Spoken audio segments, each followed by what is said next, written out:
Hi everyone and welcome to today's video. In this episode we're exploring a fascinating and thought-provoking topic, the historical figure of Muhammad and the origins of Islam. For fun though, I decided to put this together with a little help from AI, blending insights from various videos and online research to give you a fresh perspective. Keep in mind, this is just a brief overview designed to spark curiosity rather than an in-depth analysis.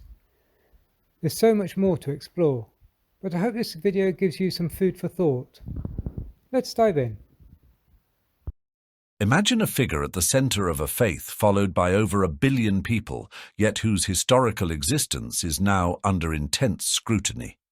New research is challenging long-held beliefs about Muhammad, the founder of Islam, and the origins of one of the world's most influential religions. What if the story we've been told doesn't quite add up? Today, we'll dive into cutting-edge studies and alternative perspectives that cast doubt on Muhammad's historical reality. The backbone of a global faith. The traditional narrative surrounding Muhammad's life is more than just a biography. It's the backbone of Islamic theology, law, and culture. For Muslims, it's widely accepted that Muhammad lived in Mecca and Medina during the 7th century, receiving divine revelations that eventually formed the Quran. His life is detailed through key sources like the Hadith and the Sirah, documenting his sayings, actions, and the rise of Islam. But what if these sources aren't as trustworthy as once believed? Recent scholarship is revealing significant gaps in the historical record. If these findings hold, they could transform not only our understanding of Islam, but also reshape the broader history of the Middle East. The challenge of early sources. Let's start with the Quran, the foundational text of Islam. Tradition holds that it was revealed over 23 years and compiled shortly after Muhammad's death in 632 CE. Yet, the earliest complete manuscripts date to the 8th and 9th centuries, raising critical questions. If the Quran was truly finalized during Muhammad's lifetime, why is there such a gap in the manuscript record?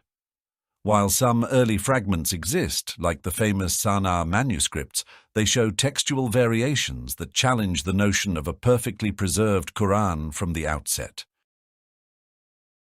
The Hadith, which records Muhammad's words and actions, faces even greater scrutiny. Compiled 200 to 300 years after Muhammad's death, these collections are foundational for Islamic practice, but lack surviving manuscripts from the era they describe. Instead, the first physical copies appeared centuries later, heavily influenced by political and theological debates of their time. Even the biographies of Muhammad, such as Ibn Ishaq's Sirah, raise red flags. Written over a century after Muhammad's death, Ibn Ishaq's work survives only in later versions, redacted by authors like Ibn Hisham. These edits were made to align the narrative with prevailing theological and political agendas, leaving modern scholars to question what, if anything, remains of the original account. The Mecca conundrum.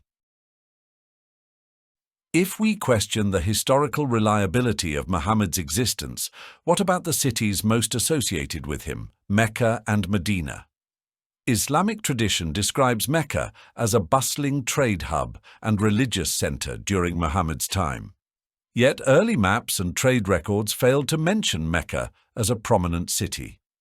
Archaeological evidence supporting its significance in the 7th century is surprisingly sparse, raising doubts about its historical role.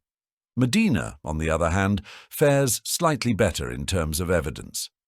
However, the historical accounts of theological debates between Muhammad, Christians, and Jews in the region seem questionable, given that the area was sparsely populated and lacked the infrastructure for such vibrant intellectual exchanges.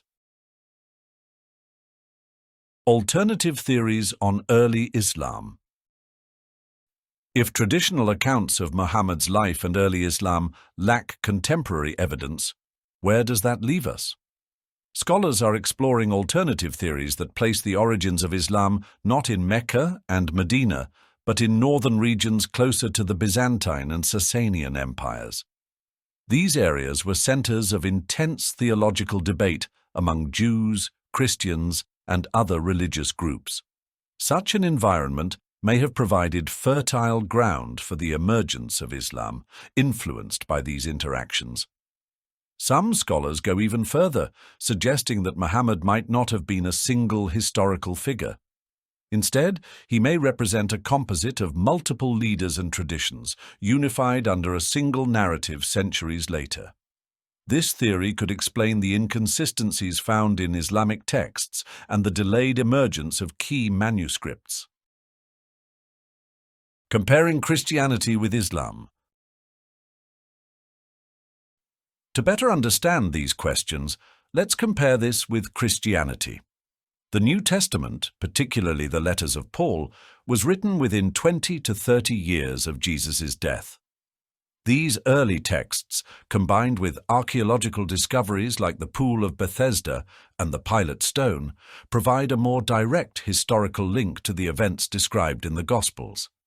In contrast, Islamic sources were compiled centuries after Muhammad's supposed time. Key texts, like the Hadith collections attributed to Bukhari and Muslim, only appear in physical form around the 11th century, about 400 years after Muhammad's death.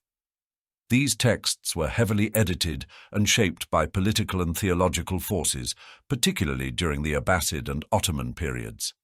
Even the symbols of early Islam reveal traces of broader cultural influences. For instance, early Islamic coins bear designs borrowed from Byzantine and Sasanian traditions, reflecting a blending of religious and political iconography. Conclusion. So, where does this leave us? The questions raised by modern research are complex and, for many, deeply personal, but they are essential. Understanding the past enables us to make sense of the present. The story of Muhammad and the rise of Islam is not just about faith. It's a puzzle woven from centuries of tradition, interpretation, and debate. What do you think? Is the traditional narrative of Muhammad's life accurate, or is there more to the story than meets the eye? Share your thoughts in the comments below. We'd love to hear from you.